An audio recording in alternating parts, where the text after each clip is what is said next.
Hello guys, तर आज आम्ही नळदुर्ग या किल्ल्यावर आलेलो आहोत. आमच्यासोबत ते कार्यकर्ते पाहा तुम्ही. तिच्यासोबत काही दोन शब्द आता अनिकेत भाऊ बोलतील. नमस्कार. त्याच्यानंतर आता रामभाऊ काहीतरी तुमचे दोन शब्द होते.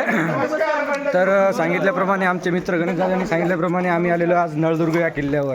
याच्याबद्दल महाराष्ट्राचा एक ऐतिहासिक वारसा असलेला किल्ला आहे. या किल्ल्याविषयी फारसं तर मला माहिती नाही आहे, पण आता बघू, आता एक्सप्लोर केल्यानंतर काय आपल्याला माहिती मिळते. असं तुमचं मत आम्ही समोर ब्लॉगमध्ये जाणून घेण्याचा प्रयत्न करू. आता आमच्यासोबत सोपान भाऊ कार्णिक, की जे आमचे क्लासमेट व बऱ्याच गोष्टी सोबत असलेले, यांच्याबद्दल माझं फक्त एवढंच म्हणणं आहे, जे लोक फिरायसाठी बाहेर गावी जातात, बाहेर विदेशात जातात, त्यांना पहिले आपला देश पाहावा, आपले गड पाहावे. एवढंच मी म्हणेन. जय Shivrai. Little bit Hindi please. आदिलशाही मुघलशाही यांच्या काळातला हा गड आहे. आणि सर्व मित्र आज एक किल्ल्याची माहिती घेण्यासाठी आलेलो. तुम्ही बघू शकता की कार्यकर्ते जास्तच उत्साही झालेले. अनिकेत भाऊ, सोपन भाऊ, आपण किल्ल्याबद्दल काही माहिती सांगू शकता? खूप छान किल्ला आहे, खूप छान किल्ला. तुम्ही येऊ शकता बघायला. किल्ला मस्त आहे, आवर्जून येऊन बघा. पाहू शकता एक नंबर असा व्ह्यू इथून किल्ल्याचा येत आहे. ऐतिहासिक काळातील धाराशिव जिल्ह्यामध्ये असलेला हा किल्ला महाराष्ट्रातील सर्वात मोठा भुईकोट किल्ला म्हणून मानला जातो. नदीचे वळवणे, नर मादी धबधबा असे ऐतिहासिक गोष्टी इथं आलेल्या आहेत. हे आमचे मित्र रामप्रसाद पाटील जिथं नाही तिथं फोटोची पोज देऊन फोटोशूट करतात. बाकी कार्यकर्त्याची पोज पाहून घ्या. हे इतिहासातील पाणी गिनी साठा करण्यासाठी ठेवलेलं आहे. त्याच्यासोबत पवनभाऊ काळे धाराशिवकर हे आमचे मेन गाईड म्हणून नेमणूक करण्यात आलेली आहे. आणि या टूरचे सर्व हा असा कचरा इथं टाकू नये. आपल्या गड किल्ल्याची रक्षा आपल्यालाच करणं आहे, एवढीच आमची इच्छा आहे. रामभाऊ, आपण या स्वच्छतेबद्दल काहीतरी लोकांना सांगावे.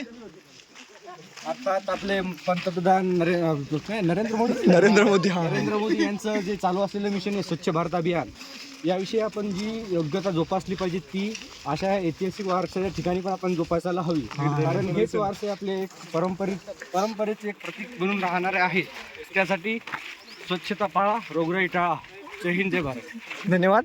आपल्या या मोलाच्या मार्गदर्शनाबद्दल आम्ही नक्कीच नरेंद्र भाऊजी मोदी यांना कळवून आपला उचित सन्मान करतील, यशोचित सन्मान करतील अशी मी त्यांना विनंती करतो. नळदुर्ग हा किल्ला नळराजाच्या नावाने ओळखला जातो, की ज्यांचा राजवटी चालून गेलेल्या आहेत. मी थोडंसं वाचून सांगत आहे, तर तुम्ही बघू शकता. 1558 आदिलशाही राजवटीने याचा ताबा घेतला आणि मजबूत तटबंदी अशी इथे तयार केलेली होती. त्याच्यानंतर फारसी 1886 मुघलांनी नळदुर्ग जिंकला आणि त्यांच्या साम्राज्यात हा एक महत्त्वाचा किल्ला म्हणून ठरलेला आहे. माझ्यासोबत माझे मित्र प्रदीप भाऊ उत्सुकतेने असं ऐकत आहेत की मी काय भाषण करत आहे. तरी आपले काही मत असतील तर सांगू शकता. मी माझ्या ब्लॉगमध्ये इम्प्रूव्हमेंट करील असं काही. युट्यूबला टाकू नको ब्लॉग हा, म्हणजे ठीक आहे, कारण फेमस होऊ शकतो आपण गाणी. नाहीतर काय, मारे पोरी मागं लागतील आयडिया. अरे अनिकेत भाऊ, ब्लॉग बद्दल काही निगेटिव्ह कमेंट येतात, याबद्दल आपण या लोकांना लोक निगेटिव्ह बोलतच असतात. दोन शब्द आपण सुरुवात केली की कधी पण चांगल्या गोष्टी करायची. लोक म्हणणार की पण असं काही नसतं. ठीक आहे, आपण आपलं करिअर काम करत राहायचं, आपण करिअर करायचं आपलं एक्सटेन्शन मध्ये.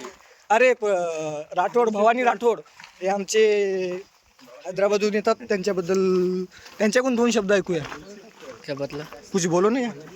Hi guys, follow our YouTube channel. We started today only. Thank you.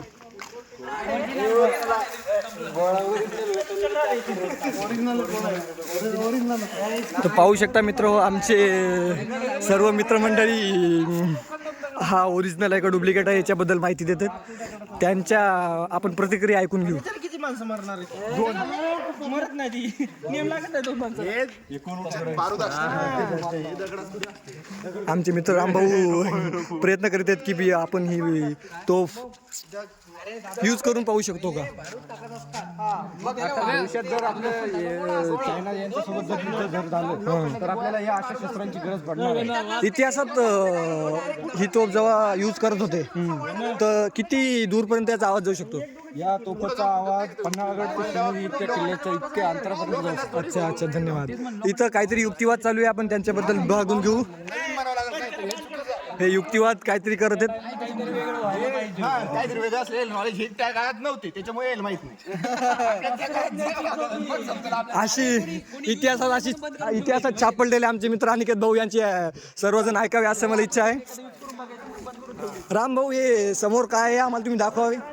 चला मी तुम्हाला याची ओळख करून देतो.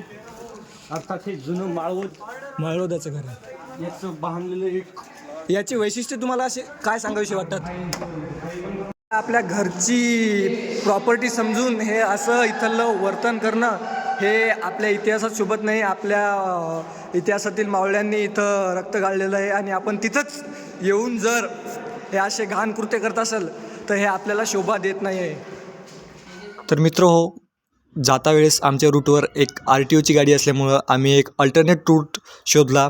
तर या दादांनी आम्हाला जाण्यासाठी मदत केली. स्वतः त्यांच्या 2 व्हीलरवर आम्हाला घेऊन ते समोर आम्हाला रस्ता दाखवत गेले आणि एक शॉर्टकट रस्त्याने त्यांनी आम्हाला बाहेर रूटवर सोडलं. त्याबद्दल त्यांचे मनापासून धन्यवाद. जय हिंद, जय भारत, जय महाराष्ट्र. इधर फुल ऑफ रोडिंग चल रहा है. RTOनी दबक्यात पकडलंय आम्हाला, पकडणारच होते, वाचलो आम्ही आता. आणि आमचे मार्गदर्शक रामभाऊ पुढे गेलेले असून ते दिसना झालेत आम्हाला. या ठिकाणी त्यांच्या चेहऱ्यावरचं टेन्शन तुम्ही बघू शकता. येत नाही टेन्शन, पोरं 2 दिवस बीत राहायला तयार आहे. उडके जाओ